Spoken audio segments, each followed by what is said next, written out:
what do I talk about when I talk about running? I don't know. When I first started running, it was to lose weight. I used to wrestle in high school.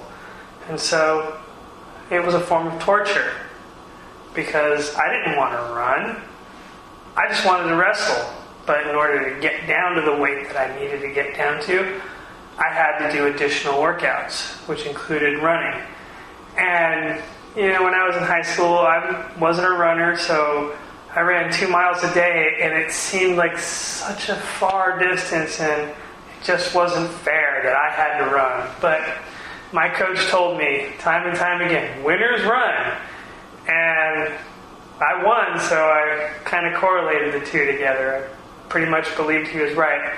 His philosophy was, that team might be they might be better wrestlers, but we're going to be in better shape. And so we always ended up doing really well when we wrestled other teams. So running wasn't, something that I really enjoyed. It wasn't until later in life that I found peace in it.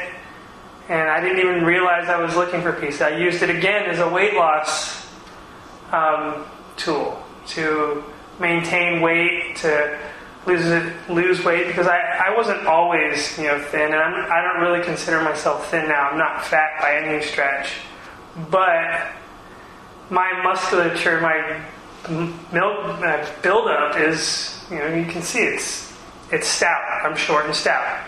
It's the way I was built, and I like to eat. So the only way to offset that is to do activities, and running seemed to fit the bill because you can get a lot of energy burn, calories burnt in a short period of time, and it was something that fit into my schedule. And while it wasn't fun, it was something that I was proud of. So running slowly became a part of my life.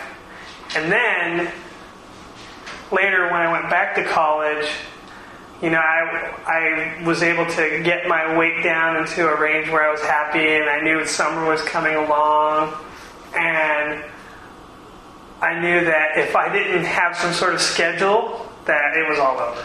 It was over. I was going to gain weight.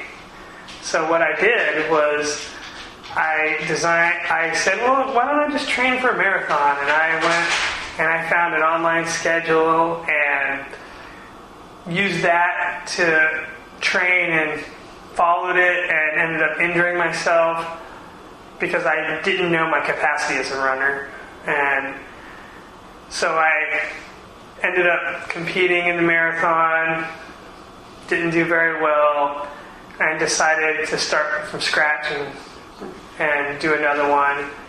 And I did, and I did a lot better. I stopped following the training schedule and started following what my body was telling me to do. And it really helped. So along the training, I developed a love for the marathon. And I developed a love for running because what it did was it gave me time for me. The training, all that was something that was, very, very personal time. There was no outside world influencing me. Sure, there's cars cruising around, and you have to be consciously aware of that you're out on the street and you might get hit by a car, or a dog might come after you. But in your head, you're in your head. There's nowhere else. There's no one yapping at you. No one saying, do this, do that. And that's where I developed the love for running. It was an escape, a place for me to find me. And I really value that place. And running is something that I look forward to doing. It's something that it's part of me I am designed to push myself. And by nature, I'm not a runner, but pushing myself and learning what my body can do, I became a runner, and I'm pretty proud of that. And I think that if you stay with what you're attempting to do, or you've been doing, you'll be a runner, and you'll be proud of what you're doing. Alright, I'll see you in the next video.